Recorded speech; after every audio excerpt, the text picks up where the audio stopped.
Welcome to self-discoverywisdom.com, formerly known as Self-Discovery Media.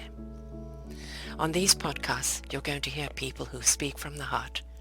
They've taken the journey in life. Many things have happened to them, but they've changed it to happening for them. And in their strength, their courage, they've discovered their abilities and their wisdom, and they are now sharing it here with you.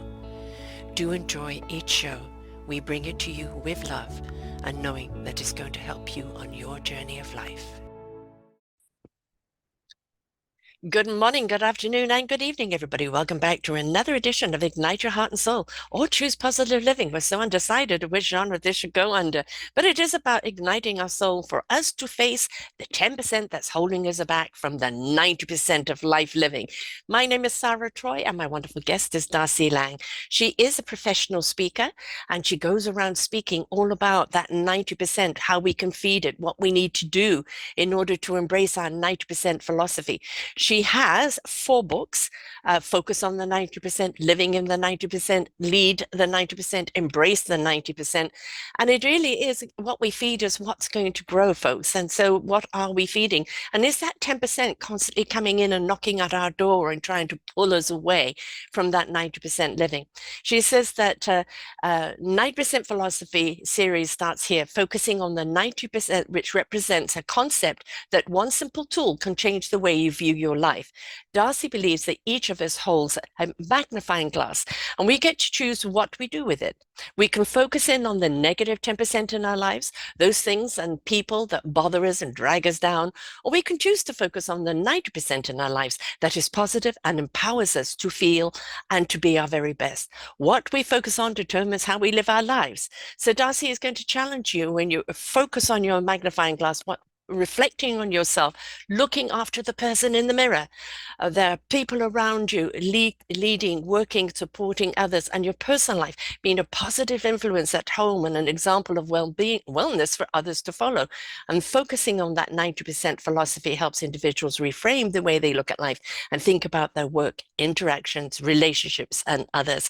And there's something that she talks about, because I did have the honor of actually seeing her do a guest speaking, and it was like, oh, I've got to interview her. Went straight to her afterwards and said, we've got to do this.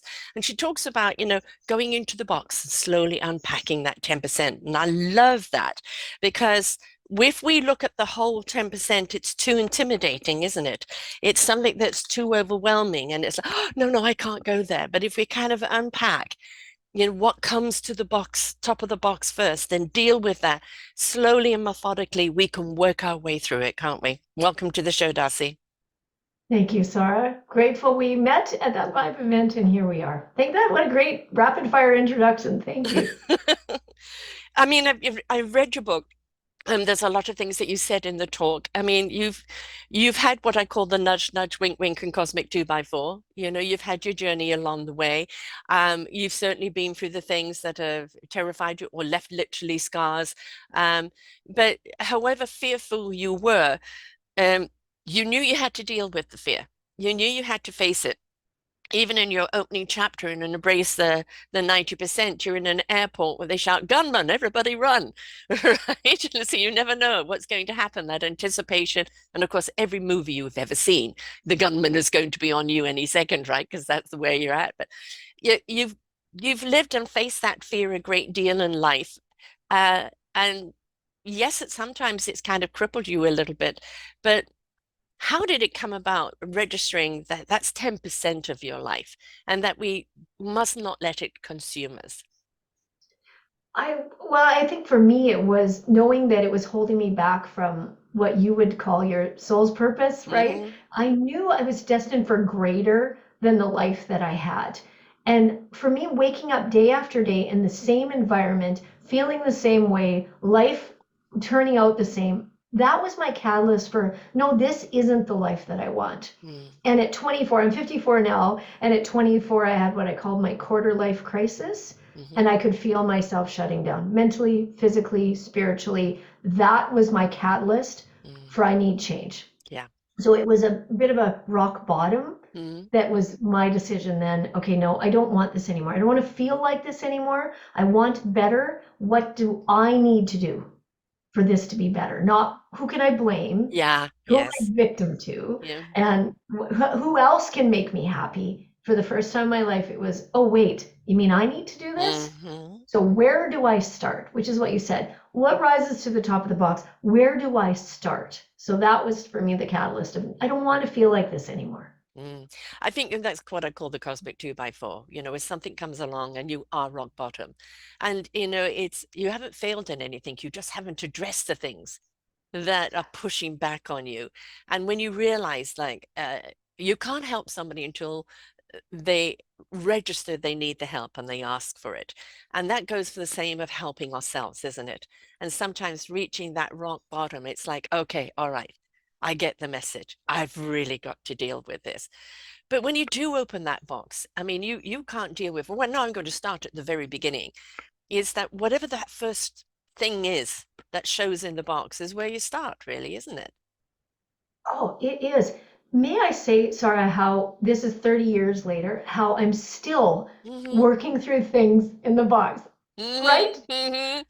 I Yes. thought, okay, so I'm young and 24. I am just going to work through all my problems. And then one day I will wake up and I will be problem free. So I have come to learn, as your listeners and viewers are learning, that's not the case. Life will deal, the seasons of life as you age, your different roles in parenting, you as a grandmother, life changes, and then my opportunity for growth, and yet another thing rises to the top of the box. And so what I've done all these years is I like to create a yearly theme. I think it takes a year to heal. I Mm. do. I think it takes a year. And look at how spectacularly quickly I try not to live in linear time as well, Hmm. but how quickly a calendar year can go. Yes. So how I pick the thing that is at the top of the box is I may I explain how I do that? So how Please, it would please, yes. okay. Okay, so what I find this, no matter what I've done, 30 years of healing, like you, every imaginable modality, the medical community, the spiritual community. I have on my desk, like you, Himalayan lamps, Tibetan bowls, crosses, rosaries, Buddha statues. I've got sage candles, all of it. You name Yeah, it. yeah. So I have spent 30 years healing the woman in the mirror. And every year I create a theme for what you suggested at the beginning of this call. Excuse me, the thing that rises to the top. Hmm. And the way that I figure that out and create a theme with it is this is what every day I have these 10% thoughts. And Hmm. as we said offline, why do they win? So I have learned to train my sweet little brain because no matter what healing modalities I've done a lot, and I'm still very involved in healing. There's still a little 10% scared part of my brain, right?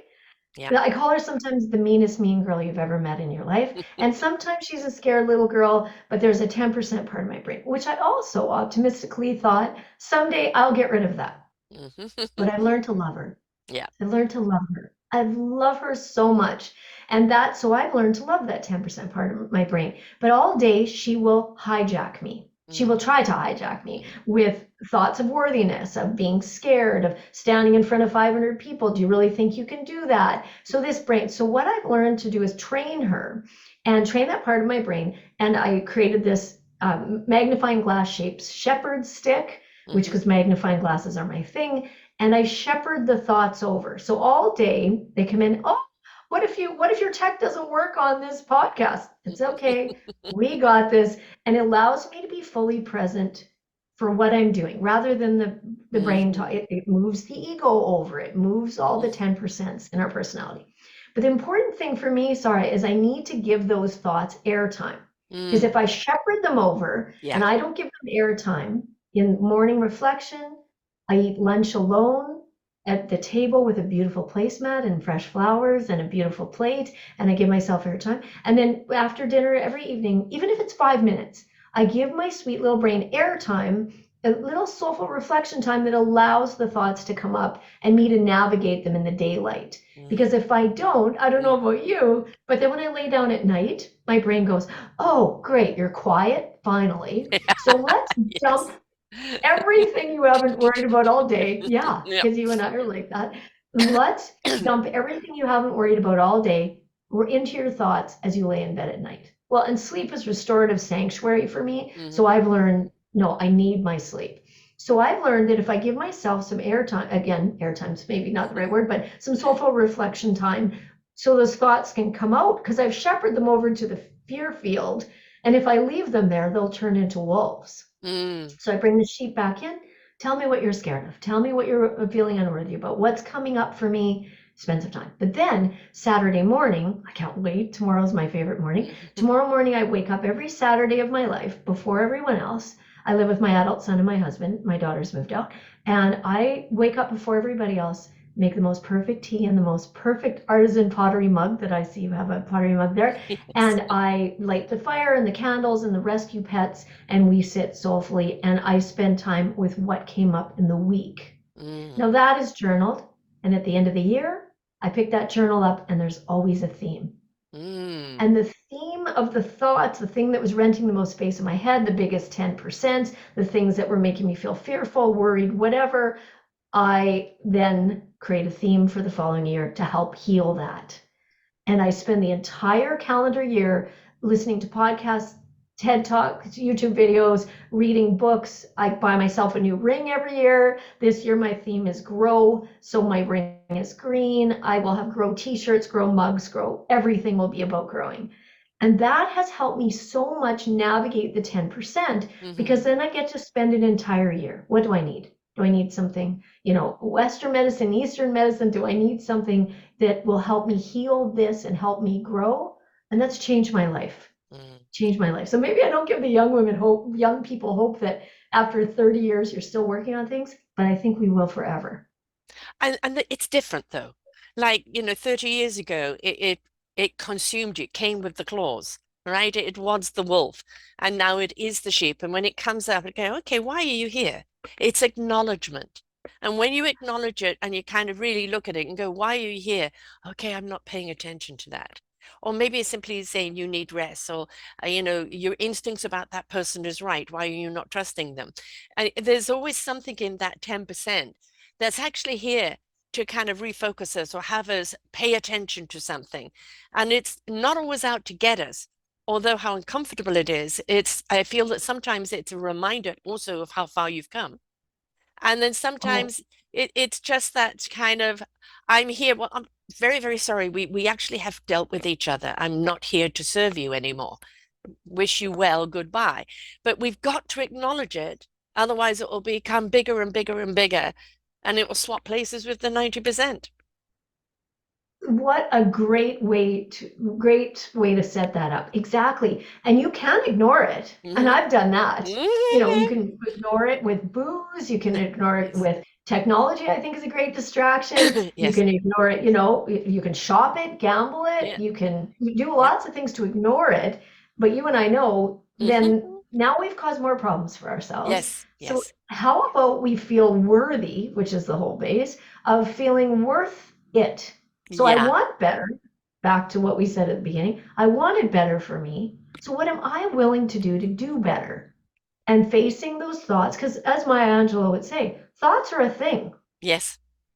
They're a thing. So acknowledging my thoughts, training my brain to say, no, thank you, not right now, Yeah. Yeah. allows me to be creative like you, because you and I are always writing books, to be fully present. It allows me to have, you and I aren't 20 anymore, but we have energy and we Hmm. get it done in a week.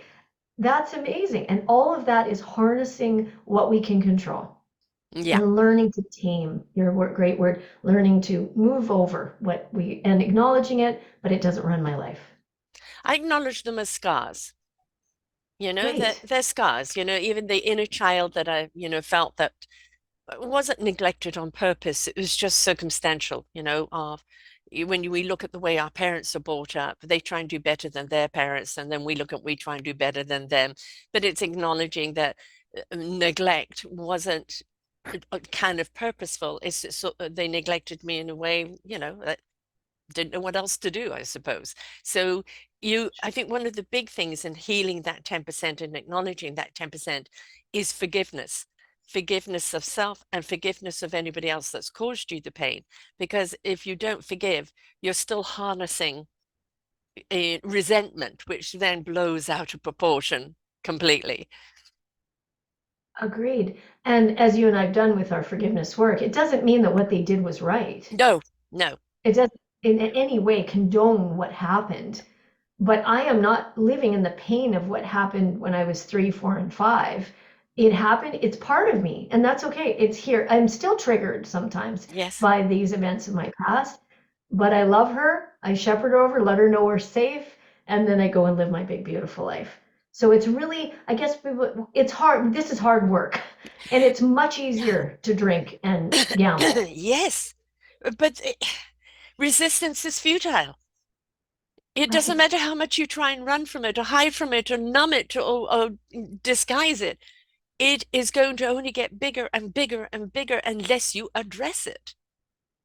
It will show up in every area of your life. Absolutely. And I love like you. I'm just such a student of speakers and podcasts. And I love Marianne Williamson said, I heard her in a podcast say that character defects are the wounds we have not healed. Hmm. And I love that saying. And sometimes when I watch, someone get up on stage, I think, oh, if they'd heal the wounds, it wouldn't show up as the narcissism. It wouldn't show Yeah. up in the ego. It wouldn't show up in the need to be right and interrupt.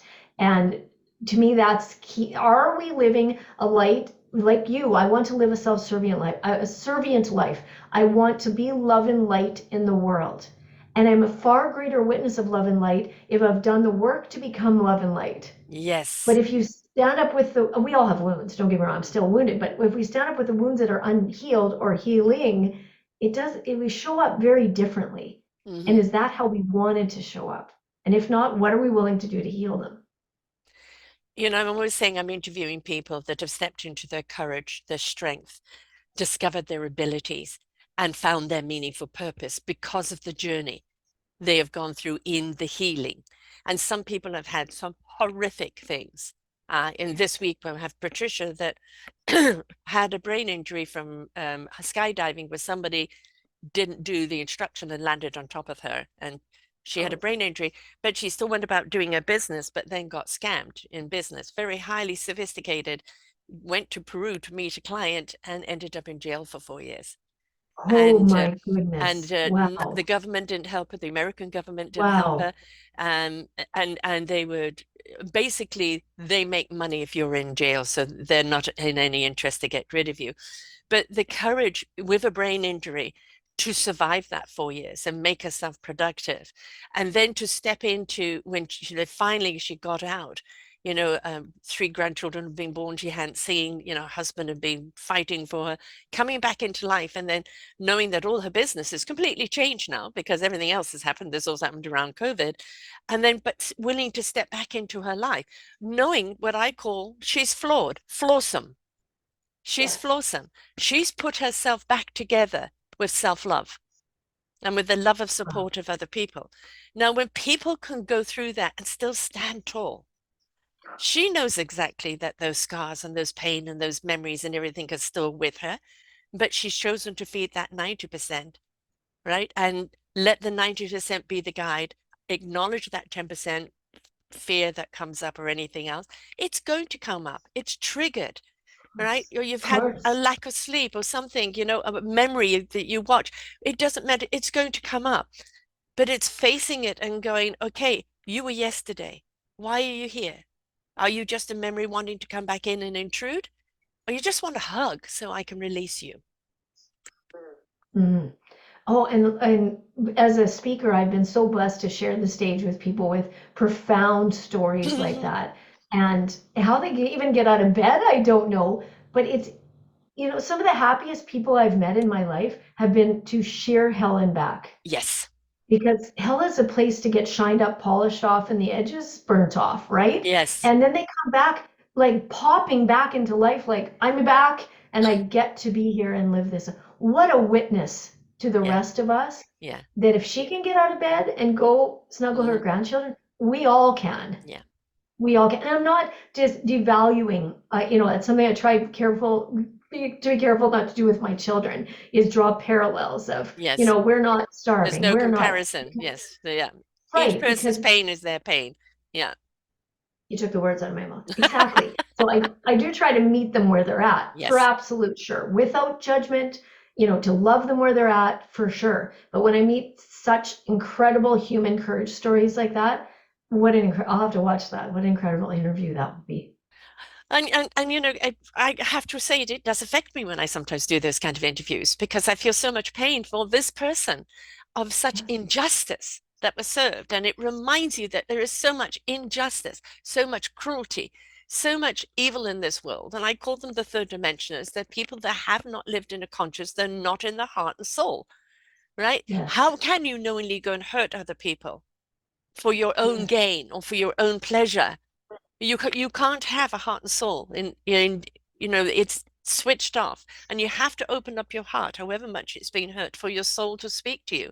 So as much as I feel sorry for those people, I'm feeding the victims to empower them to step into their light, into who they are, because they survived, and every single day they wake up in gratitude, right? And you know what that's like. I mean, right from young, being hit on the head. Now you've only got 4% in one eye. You know about that. The stalker that stalked you for a year and terrified you. And you were lucky because they caught him before you became the true victim, like others did. Right. So you know that, you've lived with that. And I'm sure that when you go into a dark garage and you park, it's over the shoulder looking all the time because that is like, there's two types of fear: common sense fear, when your antennas are up, knowing when to be afraid, there's something to be afraid of, pay attention. And then there's the other fear of kind of the unknown, and I'm too scared to walk forward, right? And that's the fear I feel we have to address and acknowledge it, and then soothe it so we can walk forward. Oh, yeah, and I'll tell you a unique story about the stalker.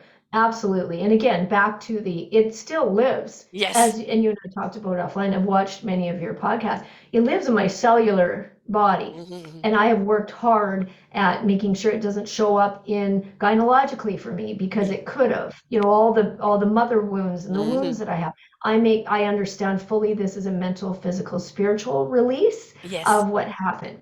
But I needed to go through the other side of that to be able to witness to other women and people that you can have things happen, but still go live your Yeah. beautiful life, Yeah. which your next guest is doing.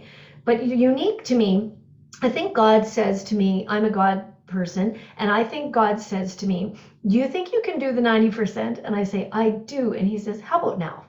Mm-hmm. And how about now? So Mm-hmm. I'd be back up. I'm up. It's good. I'm up. I'm up. I got it. And he'll say, how about now? And then life will hit as it does, and things will happen in my family and my extended family. And my assistant of 30 years passed away last year, and that was such a Mm. terrible time for me. So life will hit, and God will say, how about now?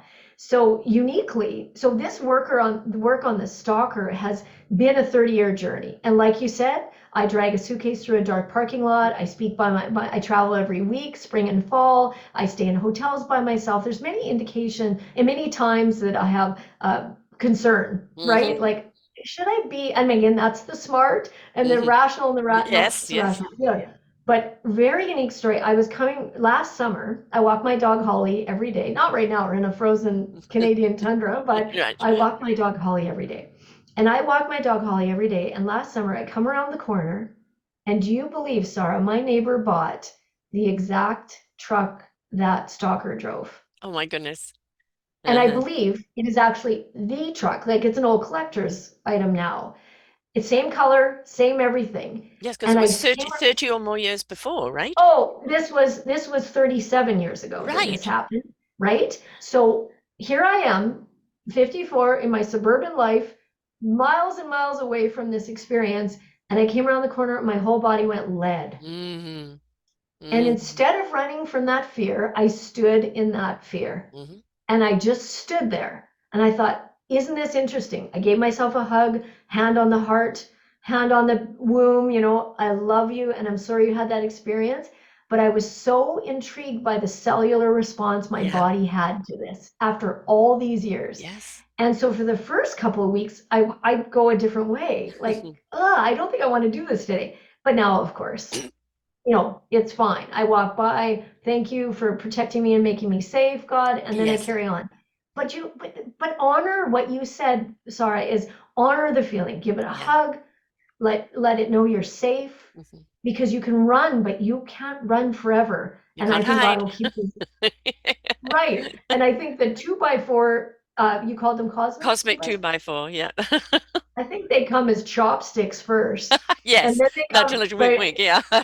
Right. And then they're little and then they're a huge one. But I'm just so blessed with the life journey that I'm on to say, oh, thank you for the opportunity to make sure I truly am over this, that I can walk by this, feel grateful to be alive and safe, and carry on with my suburban walk. Yeah. It's a kind of a reminder, of A, remember this feeling because that's again the common sense fear, so that you recognize it so you know when to listen to it, right? But the other side of it is, yes, you're paralyzed in the moment. I know what that's like. Everything about you freezes. You watch somebody, in an accident and they're watching people, it's like slow motion as everything freezes, right? Because that's the body does, it just contracts completely. But it's also then to look at it and go, look how far you've come in 37 years. Look how far you've come. And Yes. that's the way I kind of choose to look at that 10%. I acknowledge you. You're not in my life anymore. It was a horrible, horrific memory. Thank you for reminding me how far I've come now. Absolutely. I say sorry. My life is 100%, 1,000% Yes, different than I yes, ever thought it would be. And that is such a great reminder that I do remind myself of that often. Because as the book that you read, like I was given label, not only did I have the traumas, but I was labeled by people and, shamed, and those come up too yeah, when you're at work and someone shames you. It can take you right back to where you were. yes, And those are beautiful learning opportunities to say, okay, hang on, this feeling, what is this? What is this? This is something undone. Interesting. Why is this bringing this up for me? What do I need to do to heal? That's the constant yes. opportunity if you're willing to look at it. I think it's also, I'm a true colors coach, so the 4 key personality traits. And I think sometimes it's also part of our personality of whichever type we are, that sometimes I've worked to know I'm worthy. I just stand here now and say I am. Just simply I am. I've worked to get here. But that there's other 10% is really, you know, Exactly. and is I am in who I am, but in some other people's presence, I'm not so I am. Right. And it's like, what is it about them that brings up that insecurity where in that 10%, you don't feel enough when you can stand so tall in this other arena and go, I am. All right. And it's like, okay, all right. I've dealt with you so many times. Why are you still doing this? All right. And a lot of it is that we just have to let go of other people's opinions, right? It's theirs. It's really none of our business unless it really directly is targeted at us. That's their opinion, that's their choice. It's not ours. We don't need to take it on. Agreed. And what's unique about being a speaker is that people are given opportunity to tell you what they think of you every Mhm. week with SurveyMonkey links. And after the conference, people are given evaluation forms. Am I a one terrible, five great? So that has been a very unique journey for me for 30 years to really be able to flesh through, okay, Mm. is this sent to me with love? I'll give you an example. I used to talk too fast while I spoke. That would come up. I used to use a lav mic, and people said they couldn't hear me properly. These are helpful things. So Yes, now I use a handheld microphone. I don't have that anymore. I've got a stage presence coach to help me with the pacing. So I'm more intentional about my movements. I'm all about filtering through the yes. feedback to see, is this sent, as you say, by an entity of love, or is Hmm. this sent by somebody else who is trying to get in at my love and light? Yes. And I'm not saying that's easy and doesn't come a lot easier with time, Hmm. but because at the beginning of your speaking career, you just can't believe that anybody would write something Hmm. negative. But for the most part, I've learned to just say, did I show up? Sorry, you and I showed up. You've been sitting in this freezing in your office for a week getting it done. We Yes. show up. I've missed one engagement in 30 years. I drove all night if I have to. I've had every imaginable travel experience. I do my hair, which is a lot. I care about my client. I meet the people before. I give my full spiritual self to the event. Well, you know what that is, Sarah? Good enough. Yes, yes, yes, yes. And having seen you as a speaker, I mean, I was jet lagged because I'd literally come in the night before. And then my son says, "Oh, well, I bought you a ticket. We're going to this event." And I thought, I hope I don't fall asleep in it because, of course, jet Of lag, time course. change, and everything else. It was just like I just kept saying to him, "I'm interviewing an interview." And my son said, "Well, what makes you think she'll want to be interviewed by you?" I said, "I'm interviewing her." That's it. Wonderful. She's my woman. And everything you were saying, I was relating to. But it's all, I mean, you've got the stage, you're a tiny little woman, and you've got this huge big stage, right? And you are, a person that fills it up with your essence of who you're being. It's yes, the words are great. Everything that you're saying is great. We can go, yes, yes, yes, yes, yes. I agree. Yes, I need to do that. But it's the way you say it. You coming across very calm and very centered, but you're radiating out. So behind the words is energy, is this essence, and they are quietly hugging everybody in the audience. And in Mm. doing that, they now pick up their ears and start listening to really what you're saying because they're feeling what you're saying, not just listening. And there's such a big difference there.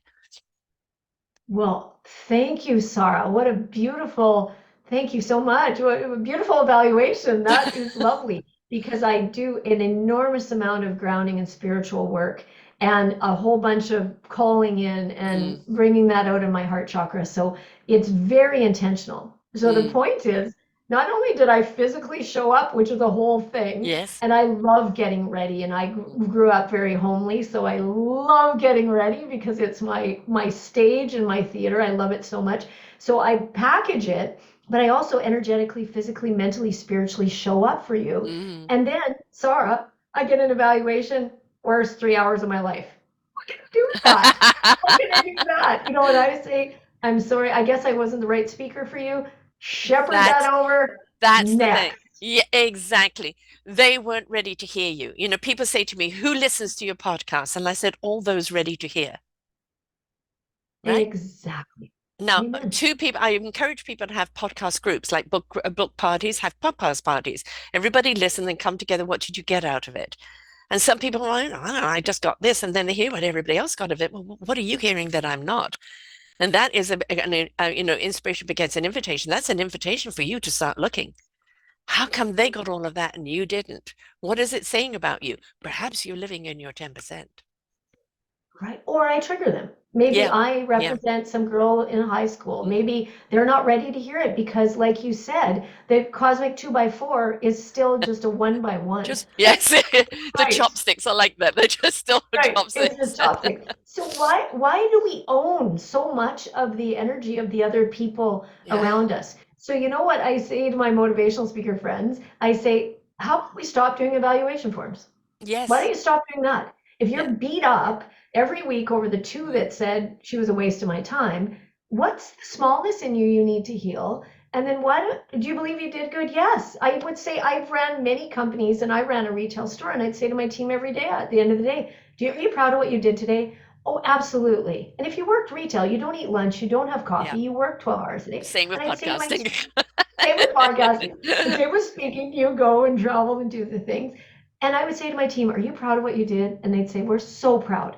And I'd say, then go home and do Exactly. not think about this one customer that we did everything we humanly could. Because now you bring his energy home with you. Yes. Yes. I had a tuxedo business, that's why they were men. Yeah. But you bring your energy home. He's now renting space in your head. And as Yeah. Buddha would say, he walks through your mind with 30 feet. Okay, let's stop all that. Yeah. Let's stop all that because I just want to center in. I love God. I love me. I love my family. I love my pets. Maybe pets, family, maybe whatever. I know. The dog I love behind my me. right. I love my gorgeous suburban life. Why would I let anybody? You and I listen to your podcast. You don't let those people in your energy. But I So let did them used to. go. I did used to. Right? Because I spent good 50 years of just being a people pleaser. Well, I would say actually in my first years, okay, because I was so sickly and I was in a room with white walls, I had to go somewhere. So I went off on dimensional travel. So I was living in other planes, right? And I would say that I was very kind of airy, childlike growing up, right up into maybe even my 20s. where I very much, and I think I do think I probably have some brain damage because being an asthmatic, when you lose oxygen to the brain, and I used to have to get rushed to hospital, and we didn't have Ventolin back then, and so yes, I think it definitely had some things, but I also know that I'm a now knowingness person. What I need to know in the now. It's not what I need to know 5 minutes from now or what I knew in the past. If it's relative from the past to know what I need to know in the now for the future, it will be. And I realize I live in that. But then I started changing in my 20s, trying to be what other people wanted me to be. Mm, mm. And then they loved the spiritual being that I was and all the essence of what I was. And then, like a butterfly, tried to net me and contain me in a jar. And then slowly I wilted over the years. And then it was a hard struggle to come back out. And I've never come back out into that full, beautiful light spirit I was, Mm, because again, of mm, all the scars along the way. But I've come mm. into a different place where I used to be in the dark as a form of escape and didn't want to come out into the light. Now I go into the dark where I find my peace because I am the light, but I had Oh, to work on it. well, and it's all work. It's Yes. all work. It's And it all doesn't have work. to be difficult. You know, if we take away No, the resistance and we pay attention, it doesn't have to be difficult. That's a choice. that's right. Oh, absolutely. Sorry, absolutely. So to take a good look at the person in the mirror every morning Hmm. and start some intentions, start some self-awareness journeys.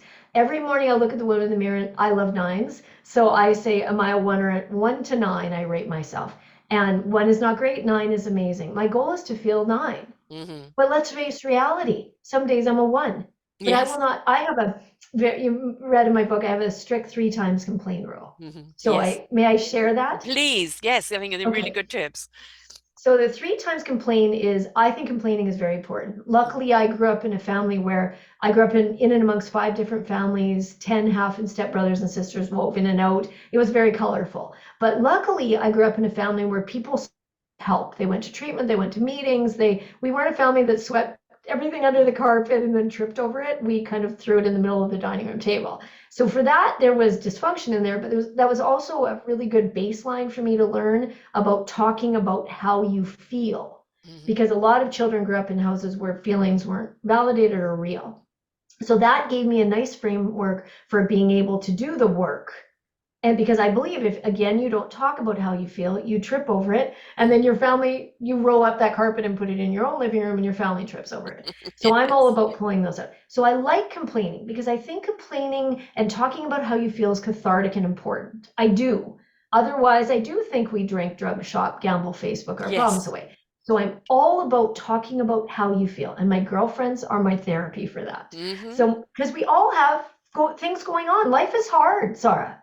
Life Yes. is hard. Yes. There's addictions and mental health and physical health and aging parents, and being in a relationship is challenging. Being a mom is the hardest thing I've ever had to do. Like, life is hard. I get it. And each one of my friends and I have 10% that we can come together and vent and complain about with no judgment, no seminar. Right. No, you know what you should Just do? We just just love letting it go in a safe letting it environment. out. Yeah.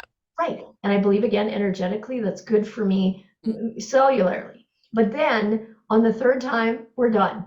Yeah. And we have lay those sucker out meetings, I call them. And we don't lay out the people, but we lay out the thing that we are complaining about. And we each are accountable to the healing journey. Mm. So it's terrible that you have this marriage challenge. It's terrible that this person just passed away in your life. It's terrible that you're having this mental health challenge. You could go around the friend Mm. group and we all have something. But what are we doing to heal? So Yeah. then when we come back together, we've replaced most, 90% of the time, the shopping and eating with walking now. Mm. As we all need to shop and eat 10% of the time. But 90% of the time, it's all about walking and healing. And on the walk, we say, what have you done? So what Mm. are you reading? What are you watching? Who are you hanging out with? Have you gone to some therapies? Are you going to a healing modality? I, like you, I seek a lot of spiritual Mm. advisors, mediums, clairvoyance. I love that type of healing. So what are you doing? Because it's one thing to live in the pain, but to have Yes. an action plan. So that 3 times complain has helped me so much in healing the person and navigating through what is coming up for me and why is this still a trigger, and is it something that I'm big that I need to be healing right now. That's made a really big difference. You talk a lot about themes, and one has just come up in my head, and from reading your book, your mum left the family, you were raised by your father. You've had the stalker. You had this illness where you were in a literal a bubble tent around your head. You've had other things that were kind of to jeopardize you, to kind of throw that curveball in you. And kind of that theme is almost a little bit of suffocation, where Mm, people have tried to take the air out of you, so to speak. But it's like every time, yes, it's like, "Oh, I'm gasping for breath, but I'm going to keep walking. I'm going to keep moving. I'm going to keep doing this. Do I feel the shadows behind me? Am I, hyperventilating? Yes, but I'm going to keep moving forward." And then that's the thing is that we all have something that yeah, causes it, palpitations or shortness of breath or farts. People get windy when they get stressed, absolutely. right? So Absolutely. whatever it is that that is kind of, you look back on your life, is kind of a theme of how your 10% shows up.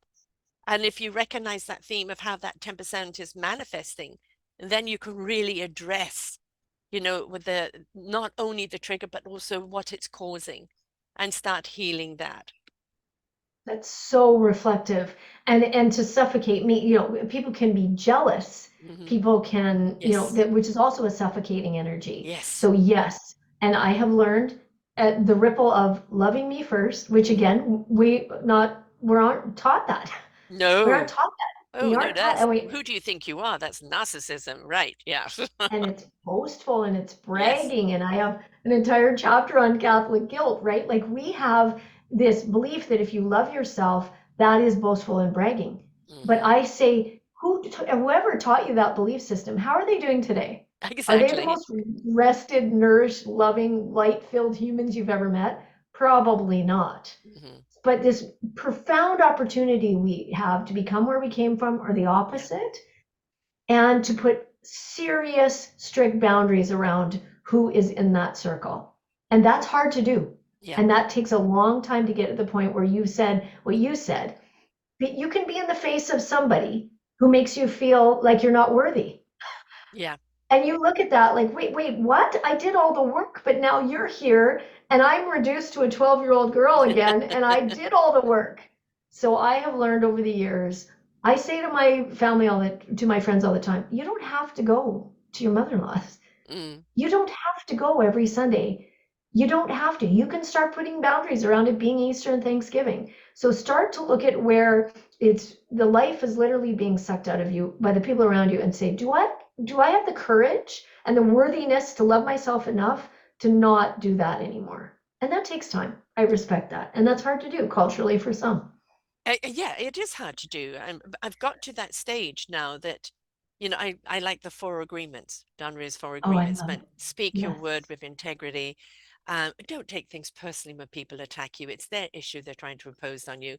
Um, don't assume, ask. You have no idea what is going on until you inquire, and then do your very best based on your own integrity of what your best is. Four very simple agreements that I truly believe in, but especially the one of don't take things personally. And that was something I used to take personally. If somebody attacked me, what did I do wrong? How did Right. I offend them? But then as I have risen into this higher frequency again and gone back into my true meaningful purpose, I look at those people as injured souls that are looking to Yes. heal. And they're still in what I call the finger pointing, where it's blame, blame, blame. They've got to offload it on someone. But there's three fingers pointing back at them, and saying to, where's your accountability? What are you going to do about it? Own it, do something about it.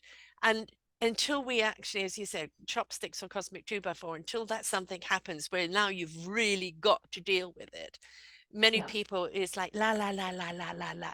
I don't want to Yeah. deal with it. And it's getting to that stage where you're at, where I'm at, because we've put the work in. And the people that kind of make me more insecure are always family, not other people, Yes. family, right? Always.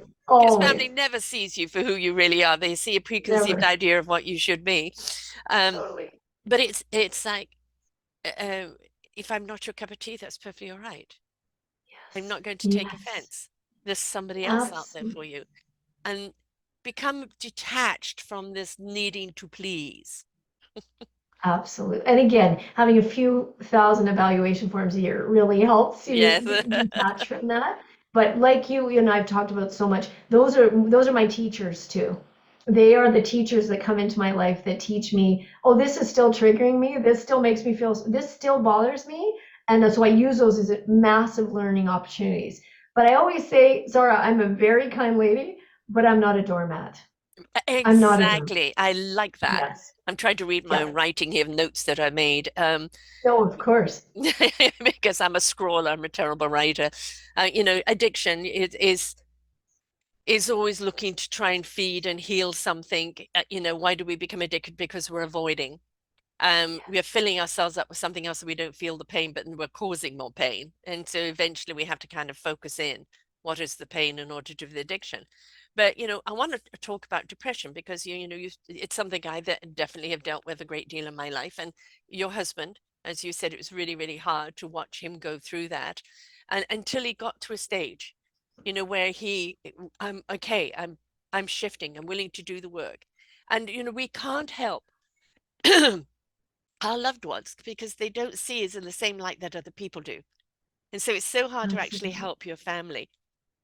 But he's written a book on it now, and he's obviously on a healing journey. But depression is so crippling where people don't understand there's no rationality to it. There's no logic to it. Do not tell us to snap out. Somebody's come in and pulled our very guts, heart, and soul out of us, and we're in despair. And we don't know Yes. why we're in despair. We just are. And then what are we going to do about it? And it's a horrible feeling, so I don't want anyone to go through that. But it was realizing what I had to do in order to heal that. And I haven't had a depressive incident now in a few years because I finally broke that back, right? But Amazing. but it's I understand how I do understand how some people commit suicide in that state Yes, of fear. And I think if you caught them on the other side, did you want to die? It would be no, I just wanted to stop the pain, right? exactly. Exactly. A few things I'll say about living with depression is firstly, but one of our best friends took his life very to depression. And what my girlfriend said it right. She said, now his pain is over. Mm, And if he would have had a debilitating physical yeah. ailment and did that, we'd all feel like, oh, he did that to get out of pain. It's the same analogy. So I thought that Yes. was a very unique way to set that up. Having lived with depression, something unique happened for me because I've had opportunity to live with it in the past as Mm-hmm. well. So I've had a little bit of a front row seat for a lot of my life. I've learned a few things. What you said is so true. They have to hit their cosmic 2x4, they have to hit their rock bottom. You can't make them happy. And it was No. such a humbling experience to be a motivational speaker, speaking to the world about being positive and having a 90% view. And then God said, how about now? Mm, And how about now? But it was the lowest, and I say in my first book, the lowest I was in my depression journey with my husband, his depression journey, the lowest I was praying to God and saying, what will you have me do here? And the voice in my head said, this is for you. This is for you. And so what it taught me, and my husband and I, well, we do lots of podcasts together. He's a speaker too. They mm, call us Oprah and Dr. Phil. mm, But my husband and I talk a lot together on podcasts as well. But I'll tell you what it taught me, that could I love me so much that I would bring a full vessel to him, mentally, physically, spiritually, psychologically. Could I show up for my marriage with yeah. a husband that was depleted and be a full vessel? Mm-hmm. I knew that would be the biggest gift I could give him. And my friends, I'd say to my friends, if he had some kidney disease and he was unwell, what would I do? I would love him. I would feed him. I would be patient with him. I would ask him what he needs. And I was 90% of the time, 10% of the time, I was ready to, push him out the window. So let's be real. But 90% of the time, I was committed, and I had a newborn. I had a 1 year old and a 3 year old Mm, when Darren went into. So there was that.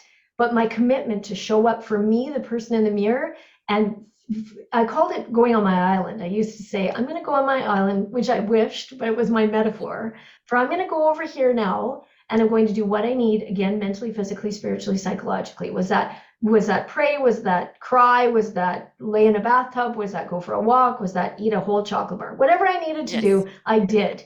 So I went on my own island a lot. And that in the time of the depression was a resentment for my husband. Well, what do you mean? You get to go over there and be well and go for a bath and feel good after, and here I am. But now he so fully respects that the gift I gave that was to come to that full, not Yeah.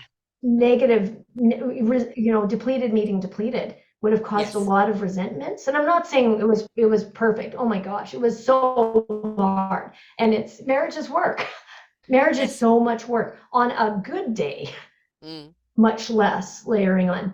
So, and here we are on the other side. My husband's the best version he's mm, ever been, but he had to wake up and say, okay, that's it. I need to do all these things because you know better than anyone, Sarah. It's not a pill, it's not no. talk therapy, it's not exercise, it's not that, it's all of it. Yes. It's all of it. You have to Yes. figure out the rhythm of what works for you. It's not a straight line, it's a No. continuum.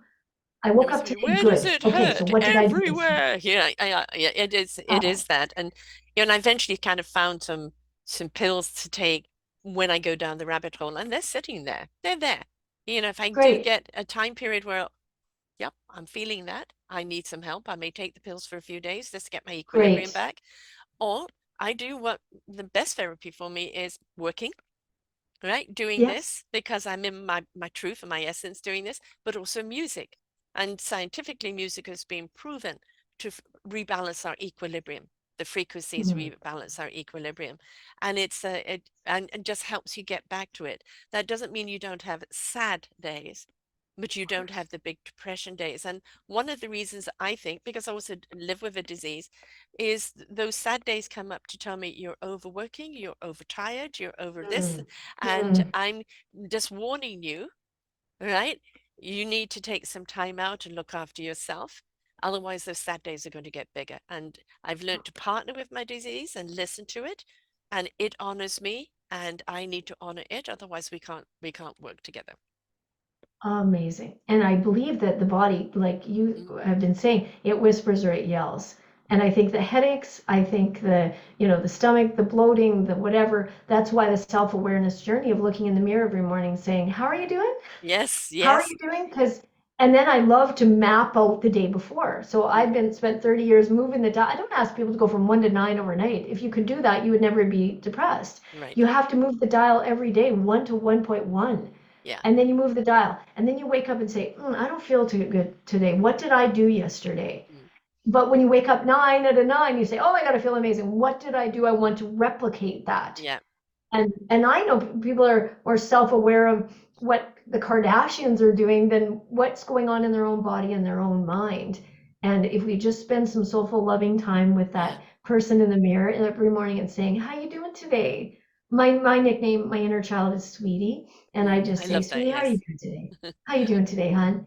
And then I say, "Oh, I'm a little bit headache, like stiff. I wonder why." And so I think that constant journey of where Mm, am I at? How am I doing? What do I need? No one yeah. taught us to ask what we need. Who in the And you world going taught to us that? quote your island, going doing what you needing to do, you're bringing back your full essence. Your cup Exactly. runneth over. And although he thinks he's not receiving it, he is. And it slowly drips in and drips in and drips in. If you were in the same despair, it would only make his depression worse. But by you coming in your light, and a soft light, a loving light, it slowly finds its way through the cracks. Right. And again, 90% of the time, I don't want to in any way say I was perfect. There was No. lots of very difficult days. It's a very difficult, but it's a unique journey to go on to live with somebody with mental health because if my husband broke his arm, I Mm, would have took him in, they fixed it. yes. People would have signed the cast. My friends would have brought me casseroles. He might have even got some gifts, but here we were alone in our suburban home. He couldn't get out of bed. No casseroles, No. no flowers. People don't want to know Right? when it's depression. They don't want to know if somebody's in addiction, somebody's in depression, because they don't know how to handle it. They simply don't know. We've got, if you have you seen the ads that have been going on TV where they talk about people, what percentage of people think about suicide every day, and somebody go one or two, and they go no 200 a day, and then how many percentage of the population say they suffer from depression on some level. Oh, maybe 10%, no, 52%, right? Yeah, I And haven't seen that. these are these kind of Amazing. mental wellness ads that are going down where they're talking to regular people about what they think is going on, and then they're shocked at what is going on. And I've got this book coming out, our Forgotten Children book series, which will be out 20th of February, and it's 15 of us in this book, each one addressing issue around parenting, whether it's the mother depleting herself so she can't be the parent, or issues with the child that we need to change the system of and be more supportive. And the whole thing about that is, it's when you're aware there's a problem and you decide to care about that problem, you start seeing solutions. You start Mm. seeing things, and then the dialogue starts happening. What if we try this? What if we try that? I'm unaware of that. I need to know this deeper. Really? Is that happening? And that's the whole thing around that book, and many of the shows that we do, is when you become aware. Right? Be aware of yourself, be aware of your Yes. 10%, be aware of your 90%, be aware of why are you doing what you're doing? Not just because you're good at it. Why have you, Darci Lang, been for 30 years a public speaker, leaving your home, traveling everywhere, gunmen flying around the airports, and God knows what else has happened along the way? Why do Yeah. you pack your bag and go and do it? What's so important to you? Because I'm asking you that, but also when we find what that importance is of why we do it, I think we found our meaningful purpose. Agreed. A couple of things I'll say.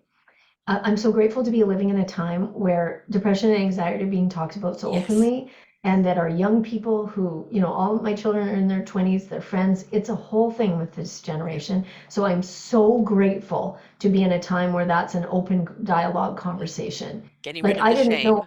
shame. Yes, getting rid of the shame, and like again, broken arm or mental, it's Mm. the same. Let's heal Yes. and bring a casserole and Yeah. be supportive and do the things. So for me, the why, that's unique you ask that, because I mentor a lot of young, I guess now you and I are seasoned, but I I'm mentor a 69, lot of. darling. You're still a baby. Okay, all right, right. And I mentor a lot of young speakers and young entrepreneurs, and it's my give back for the people who've mentored me. I've built my entire entrepreneurial career on mentors. I barely graduated from high school. I've had no post-secondary. I've everything I've ever wanted to know, I've sought a mentor, and no one has ever said no to me. So I Mm. give back for that. And the first thing I always ask a young entrepreneur, or not young, an entrepreneur or a new speaker coming into business is, why? Why do you want to do this? Yes. What's your intention, purpose, mission? Why? Oh, to prove to my mother I could be something. Okay, that won't work. To be rich. Oh, That would be great. Sure. yeah. Okay, so great. We all need money. Money makes this world go round. I completely get that. But really tap into the why. What's Mm. the serving why? And once they get that, then it's going to, it doesn't magically work, but that's going to make a huge difference. Because if you can come up with the why, that's your go to all the time. And that becomes your mission statement. Mm. So my why is I am, like you, called to this work. The first time that I spoke 30 years ago, I was running a tuxedo rental store that I just bought. I was 18 when I started with the company, and at 24, I bought my first tuxedo store. So I was very young and female in a very male dominated business. And I moved a province in Canada here away to open it up. And my bank manager at the time, because back in the day we used to take bags of money to the bank. Remember, Yes, every day we took yes. bags of money. Yeah, and I would take bags of money into the bank, and I had started this 90% idea Mm. where in my quarter life crisis at 24, my rock bottom, my 2x4, I got a book as God would have planned. I believe God's got this big book, and when he actually gets through, he checks you off. Yes. So these books from the library, and because I had no money, I just bought this store, I had no money, and I was crashing, and I felt it coming, and I was drinking all the time, and it was awful. So I got this book from the library, a whole bunch of them, and the one on the top, God providentially said that one will be on the top. And I opened the just open it as you do, and it said, you hold a magnifying glass out in front of you in your life, you choose where you Mm. focus it. And Mm. in that moment, that changed. It was just, oh, and I started, that was a Monday, and and so every day I'd wake up, and rather than pointing the finger that you said and blaming and victim and all the things I'd been up to that point, I decided I'd wake up tomorrow and I would start to see what's good, what I can control, and what I'm grateful for. Yeah. Warm home, Mm. food in my fridge. I was 24, I bought a business. The Yes. brains to be able to do that.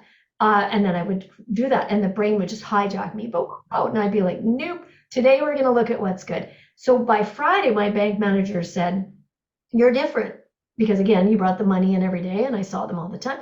And he said, I want you, what are you doing differently? And I said, oh, I'm doing this magnifying glass idea. And he said, why don't you come and speak to my staff? Every Friday morning, we gather in the lobby of the bank, and I'd like you to tell them about this idea. Well, I'm 24. Like, I'm not a speaker. I barely graduated, and you want me to public Yeah. speak? And I said, okay. And I regretted it. Like, I sweat throughout that whole week, so stressed out. And I stood in front of his staff, 30 years ago, and I just gave them my message. I wasn't a God person then. I had met God yet. And I just stood in front and I said, I'm going to do this. I'm going to share. And I have never, Sarah, advertised. Right. Not once. Hmm. Yep, 100% referral, all for my entire 30-year career. That is to me a real sign.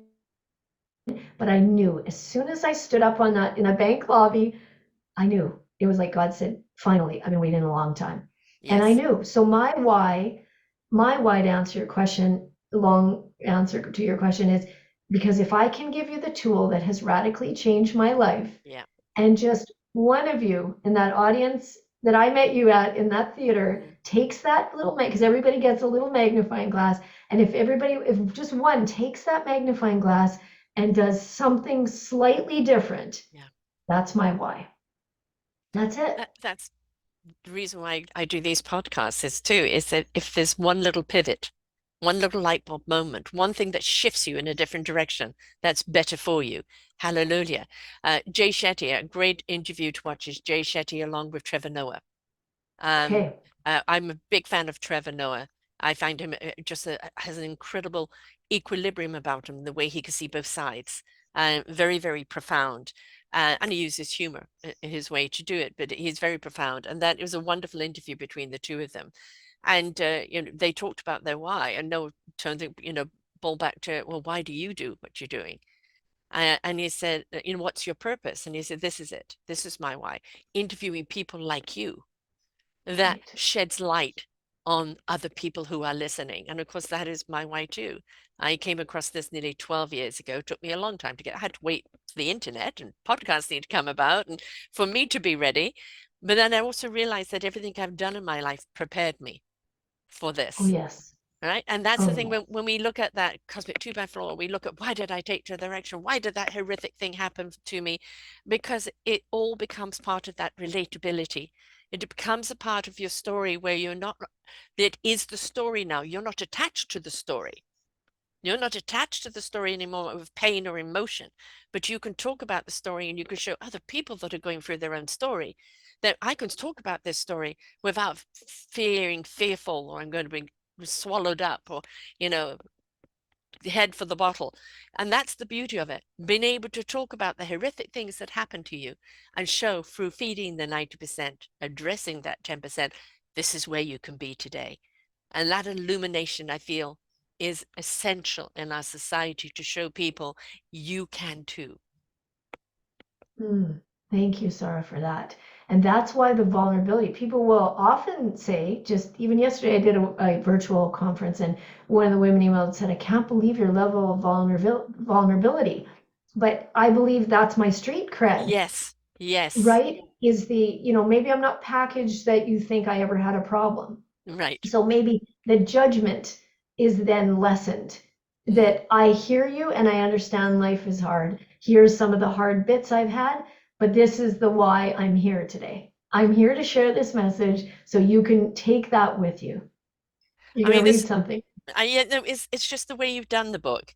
It's like, you come and let's talk about it. And then when you hit kind of like physically and let's talk about your health. It's like you're sharing what happened to you. And then it's like, let's talk about what's happening to you, Right. what you can do about it. So, you know, um, it is about what the solution is, what you did that worked. But you do it, inspiration begets invitation, and people are inspired by the story, but you're inviting them. Okay, now what can we do about it? And that's throughout the book. And I'm assuming it's throughout all of the books, like The Living Alone and then The Healing, all of these lovely titles that you have here. And it's all about kind of asking ourselves the question.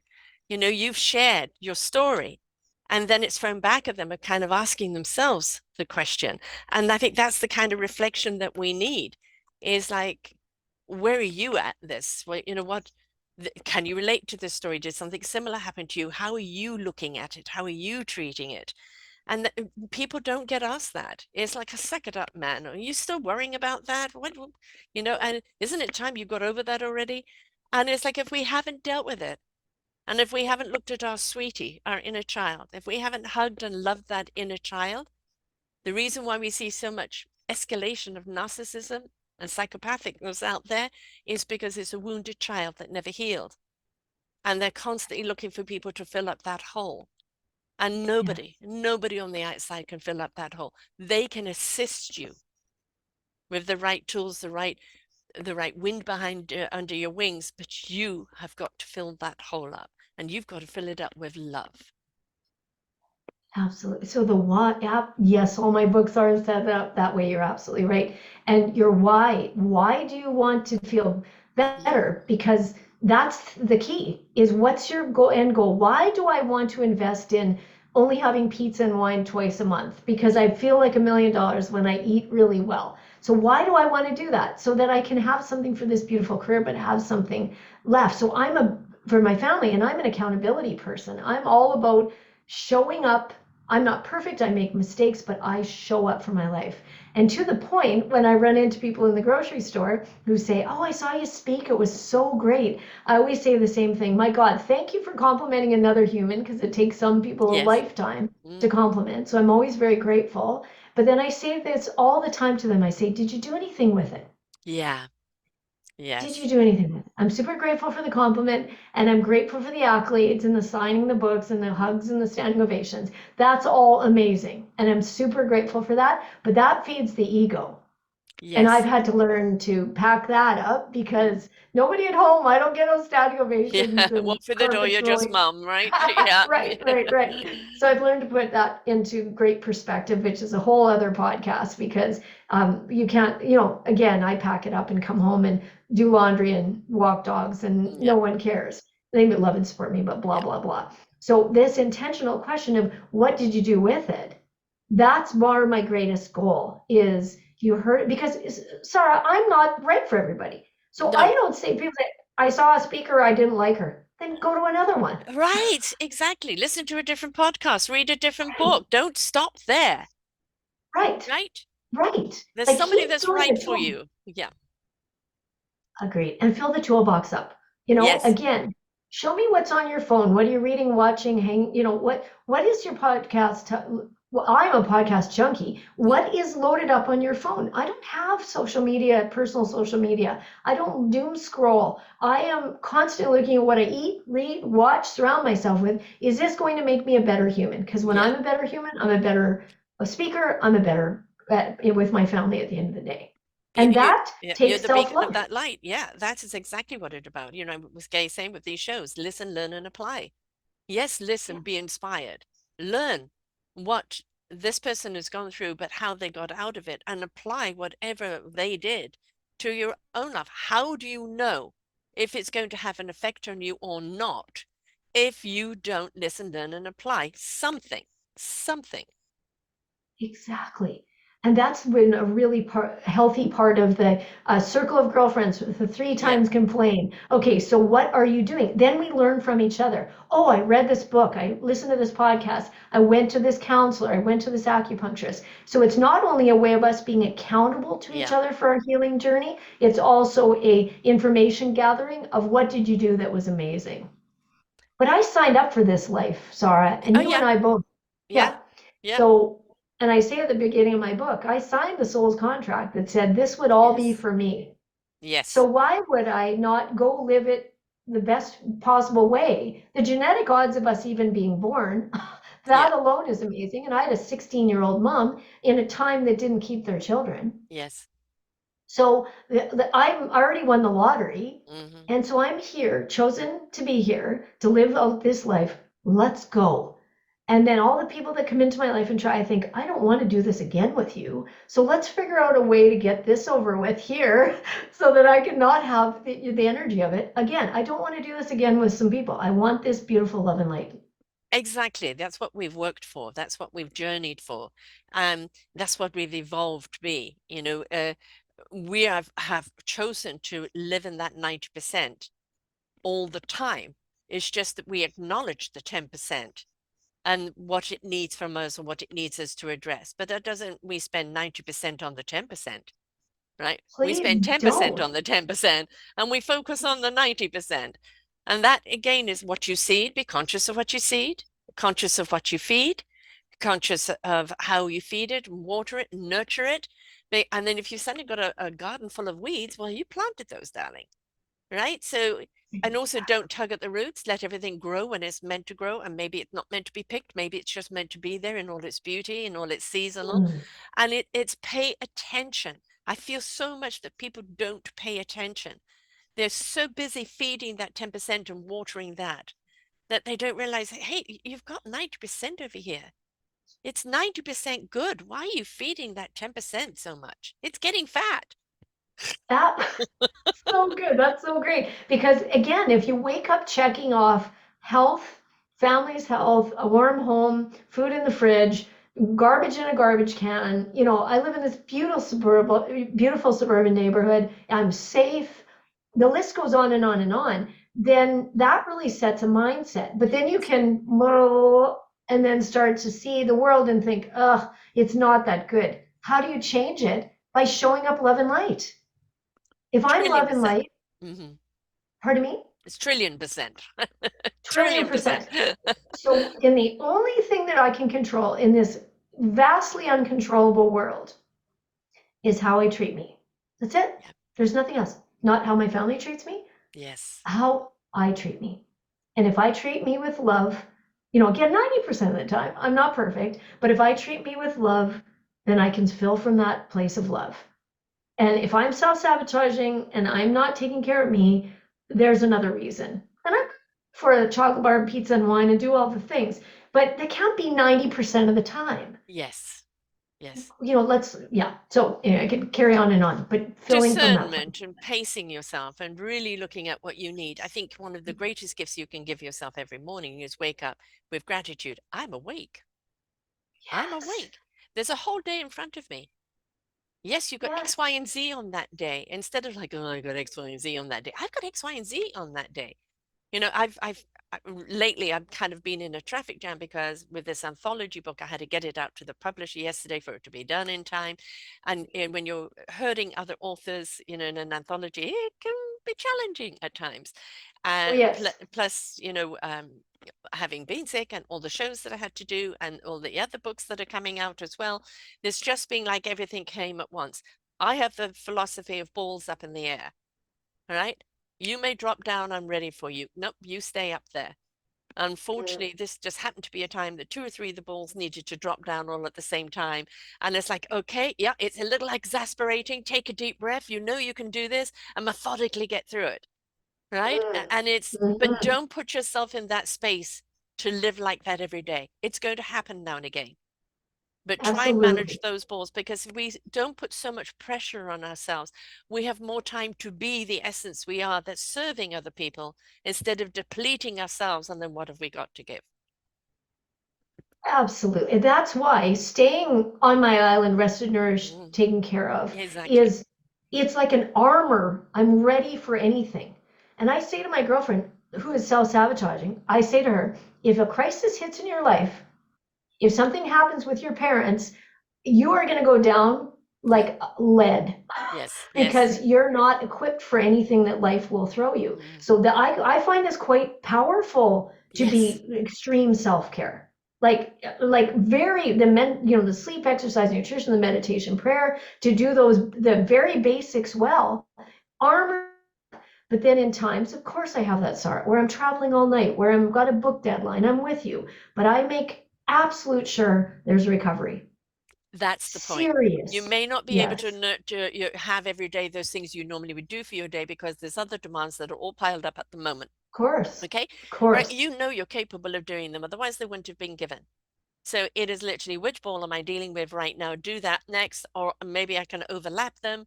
And you just look at the, I'm not a great manager. I'm not a great strategist, but I've had to learn to be a little more methodical. And it's just dealing with it and go, the less anxiety I have over this and take the deep breath, the quicker I'm going to get through it. And at the end of Amen. it, not only is it like, oh, thank God, it's done, out of my hands now, I can take a breather before any more balls drop down and do that little nurturing I need, right? And that Love it. honor And yourself celebrate and celebrate. Sarah. Yes. Celebrate how amazing you are. Like this worthiness piece, celebrate, Mm, rest, recover, get on your own island and say, okay, what do I need? I need to unplug I'm a big unplugged person. mm, Like I need to put my phone in the other room for 3 hours in an evening. Like nobody needs me that bad. I mean, yeah, when we're in crisis, of course, we need that on. But for the most part, let's unplug and go do what fills your soul. If it's music, if it's reading, if it's walking. And I know people who don't have any idea what makes them happy anymore yeah, because they've been people pleasers like yes. you were. You're recovered now, but have Recovered spent people their pleaser, whole yes. in recovered, but who are, have been spouse or mother or caregiver or whatever for so long. They have no idea who they are because they've been lost in these roles. That's fair, fair. But every day, just a tiny little dial more. What if you Yeah, took 5 minutes? What if you changed your XL coffee to a large? What if you did something where you woke up, not great? What could I do to move the dial slightly? Just yeah. this belief that you're worth it. And I speak at women's conferences with 600 women, and I can't tell you how many email me after and say, I've never thought it was worth taking care of. I have Mm. women say, I haven't looked in a mirror for 20 years. Okay, so there's a way to start. Why? It's like the working alcoholic, isn't it? But I'm still functional. Right. You know. Yeah. I don't know how they are. I don't know how I And did. it's well, how functional do you think you really are? All right. Right. And don't you think there's an expiry date here if you keep pushing yourself so much and ignoring? Because that cosmic Yes. 254 is coming. All You right. betcha. And And sometimes the recovery from that 2 by 4 can be much, much harder than acknowledging that you need to change now. absolutely. And we're playing roulette with our health. We talked about our Yeah. health a little bit here, but I don't know about you, but I know people who would give everything they conceivably own for a year of health. Yes. Oh gosh, yes. Oh yeah. It's everything. So if you woke up with the health to be here, and we live in a country with healthcare and all the things that we have, We're lucky here. okay, start there. Yes. Now you and I we get to pick our job. You and I are in control of whether we do a podcast today or not. That's Exactly. so huge. You've Yeah. got grandchildren, you're moving, it's so much excitement in, but but I say to people all the time, people around you know what you don't like, what isn't good, and what isn't working in your life. They know. If I came home and had dinner with the people that most of the people I meet, they would tell me they don't like this, they don't like that, they don't like that. But do the people around you that love you and work with you and know you, do they know what you love? Hmm. Do they know what you're grateful for? Do they know how much you love doing this podcast? I'm guessing they do. Do they know how much I love speaking? That's my Hmm. point, is that it becomes such a habit to wake up. I say people wake up to come into my training session. They wake up, oh, it's snowing out. Oh, I got to go to this stupid thing. They arrive at the thing. Their energy, because you and I are energy people, their energy is get this thing over with. My boss made me come here. Yes. They complained about parking. They complained about the coffee in the banquet room. That's just a habit. Yeah. That's just a habit. And they're good people and they're loving people, but they think it's normal behavior to show up dragging this anchor around of Mm. 10%. Oh, my poor life. Okay, what if today you woke up and said, but what is good? Just give me one thing. Your children are healthy. Take that away, move the dial, and your life would change forever, right? So I 100%. agree. I mean, you've kind of, it reminds me of the analogy. I went through the snow in my pajamas to get to school, Right, kind of, you've right. been through it, you've done all of that. I've done these podcasts with COVID. I've just recently had the RSV virus. The times that I cancel is like when it was 40 degrees in my office, I couldn't do it. I did it Right. at -3. If it'd be -10, no. But also if my children and my grandchildren are in need, the family will Yes. always come first. And if I have to cancel for Amen. that, I will, because they're priority. But, you know, it also, I think, is setting this is the work time. I come to my desk at 9, Oh, 9:30. yes. My breakfast and my lunch is here at 5. I'm gone. Everything is done. Unless there's an absolute deadline, then it's totally different. But otherwise, it's done. I'm done for the day. And it's set that time. This is, I love what I do, absolutely wonderful. But if I'm going to work longer and longer and longer, I'm going to get resentful of how much time it takes from me, right? Rather than loving what I'm doing and then stop, replenish, come back to love what I do. Oh, we could do another hour and a half on You this, just gonna have to but come it's back. also, well, I would love it, but agreed. And I have in my books a doorknob theory where I put my hand on the door and I don't come in my house until I'm positive. I also have that with my business. I don't come in, and I have very strict parameters around my business. I don't check emails in the evening because, sorry, if I go check an email, I'm gone mentally for an hour. I love my emails. Yeah, Looking for a I know. speaker. Oh, Yes. like a drug. It's awesome. I love my, so we do not work on the weekends. I mean, of course, exceptions Yes. with deadlines and certain clients, of course, but for the most part, I'm unplugged. I have no notifications on my phone. I'm not Oprah. I don't Uh-huh. need to be getting back to me. And if I have a client who says, I emailed you at 10 o'clock at night and I expect an email back, we're not a fit. No, We're not a fit. no. We're not a fit. And luckily, I'm at the point in my career where I can say, well, thank you so much, but I don't think it's going to work out. Right? Because Exactly. oh, Exactly. absolutely. And I take my speaker brain out. I put my wife and mom and pet owner brain in, and then I come home You're and the I'm other fully Darcy, present.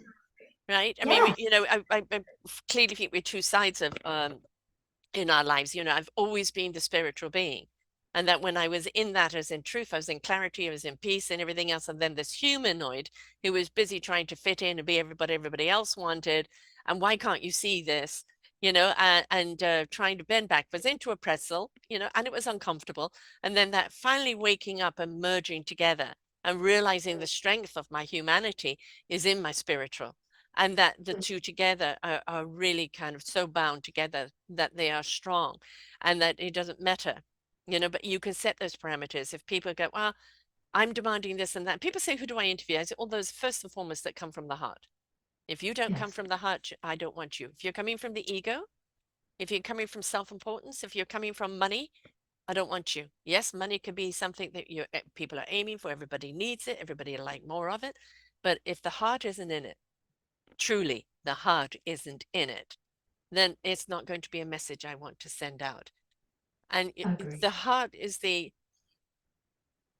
generator, that the soul, God, universe, spirit, Gus, what anybody wishes to call it, is the wisdom that is given to the heart in truth, for the spirit Mm-hmm. to step into action and for the mind to know what it needs to know when it needs to know it. And the more you're in the heart, the more that divine presence will always be your compass, will always show you the right way. And you know you're doing it in truth and you don't question, because there's the peace in that clarity. And it's a beautiful Mm. place to be, isn't it? It's a beautiful place. And you said resentment. If you're I'm writing my fifth book right now called Serve the 90%, How to Run Your Business from a Conscious Place. And I believe that if you're resenting your business because you feel like it's taking over your life, the energetic ripple of that is huge. But then I guarantee you, your family resents what you do Yes. because they see it as the place 90% of the time. 10% of the time it beats us up when we get that. But 90% of the time, if you're showing up love and light, doing something that's love and light, you're witnessing to your family to go do something that's love and light. Yes. I want nothing more than my adult children to pick a job that makes them happy, fulfills their soul, and they want to go with. Do I go to every day? Do I show them what that looks like at the dinner table in the evening? Or do I come down a rag complaining and resenting my business? Yeah. So it's a good self-reflection for people to say, how do I show up for the person in the mirror? How do I show up in the world? And what do my family think of what I do and how I show up in the world? 90% of the time, because Yeah. you said it. Family are the ones who will bring out our worthiness, I but think for it's the also most the way we look at enrichment and abundance. I feel incredibly rich and abundant the work that I do.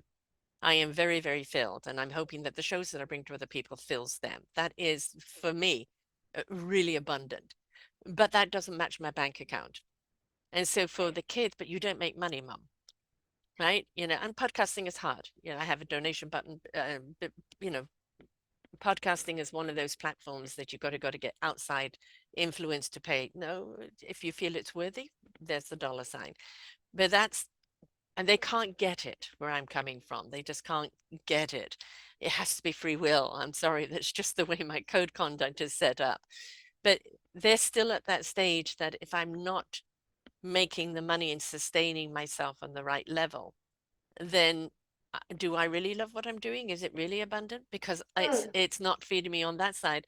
And I've always looked at money very differently. I've got no issue with money. Give me a lot of it. I know exactly what to do with it. Put it to right. work straight away.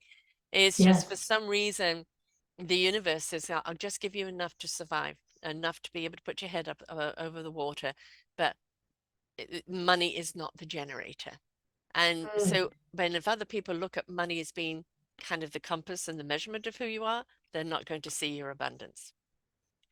absolutely. And it can be, it can be like that, where then the competition is who's making what. And Yes, at the end of the day, do you wake up and look at the person in the mirror and are you happy? yes, And if what you're doing is happy and filling your soul, then you're on the right path. And if any point you wake up 3 times in a row and drag yourself to work saying, "Oh, I gotta go to that stupid yeah, thing. I have to do this stupid podcast," then I would suggest you spend some soulful time on Saturday morning yeah, with a tea and a fireplace and your pets, and you start writing out what am I thinking about? And where is this all coming from? And what do I need to do to start healing? To pick a theme, get a ring, start a yeah. process of healing, and every day look at, did I do, how was today? How was today at the end of the day? Do I feel fulfilled? Then we're on the right path. And I I think when you believe that. sit down to write, please don't think it. Please Oh, don't think it. Let it pour out of you. I wrote my book that way. It just the fingers did the walking because you don't. I can't even read my writing. Never mind me write it up by hand. Oh, thank God for the computer because I now can express. But it's just let the fingers do the writing, and then take a step back, go out of the room, come back, and read what you've written. And then, mm, oh, right. And it is a reflection of how you're feeling. It's telling you the inside story. agreed. And I'm downloaded book, as you Mm. may have read in that book. I'm downloaded entire books.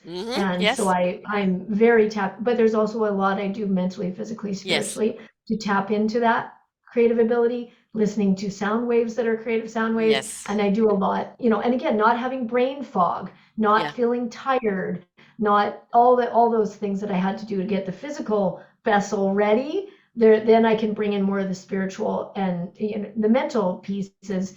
But I don't feel like I can do it if I'm tired and depleted and dragging myself around. Right.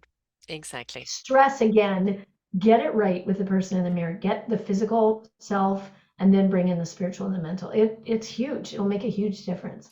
It's I mean, there's no other place to be but in that kind of divine energy. But it's Mm, here to support this vessel that we're in. Spirit's having the human experience and it's here to support that. It is your compass. Your love is your generator. But again, if you're putting crap in your body or you're abusing your body in any form of way, you're not honoring that role that you were given. And everything needs to be optimized. We are 90% water. How we right. feed that water is how it nurtures our organs. We have oxygen and energy running through our body, the fiber optics running through our body. If any one of them are damaged or blocked chi, that means that energy is not getting where and it's stifling the energy to the other organs you needed. So if you start breaking down mentally, physically, even spiritually, is that energy is not flowing. You need to get back into flow, right? Mm. Back into flow to Uh, back into no. oh, that's so good. That's so good. Yes. But I think I'm out of time, but I'm Yes, my so darling. So interested to I talk want to you. people to know, give us the name of all the books again and where Sure. people can Okay. find them. Sure. Website is best, and I'm darcilang.com. So I'm sure it'll be in your show notes, but I'm Darci with an I, DARCILANG.com, which most people, it's Y or IE, it's just I. And I've got Focus on the 90%, One Simple Tool to Change the Way You View Your Life, which is my first book. I always use that as my base message. Hmm. Then God said, write the second one. So I did. And each book, I'd love to do this because each one was written so differently. Hmm. But this was my part two deeper dive, 9 ways to be happier. And I wrote this bite sized 9 ways to be happier, 9 ideas, so 81 ideas. So they're bite sized ideas on how to be happier, 81 of them. So people could use it for social media. They could use the smaller bites because it's a world of small bites. I've got my Embrace book that you have, Embrace the Yes. 90%, my woman's book, How to Slay Fear, Defy Your Labels, and Love Yourself, which is my trauma, a lot of trauma journey, but that's been my book on self-love and self-healing. And then Lead the 90% is my leadership book, Kind Leadership, I called it, because I think kindness is the most important thing in the world. And the world needs some more kind leaders that you suggested would shepherd over their narcissism and their ego and just show up at work in a kind place. So this has been a really interesting write, all the leaders I've met in my career, and I gathered what made them the greatest great and the greatest were kind. So those are And the four I have now. and they get the books where? At my on my website is best. Right. Yeah, So that's the best place to order them. darcilang.com/shop-books. Yes, please. Um, and also you are on Instagram under your name, Darci Lang, Facebook, Darci Lang Speaker, and you're also in LinkedIn as well. And you'll get to the social media when you get to the social media. And you're also giving a free ebook to the first 10 people who listen to this show and answer this question. So what question should we ask people to respond to? I would be very interested to know their takeaway from our podcast together.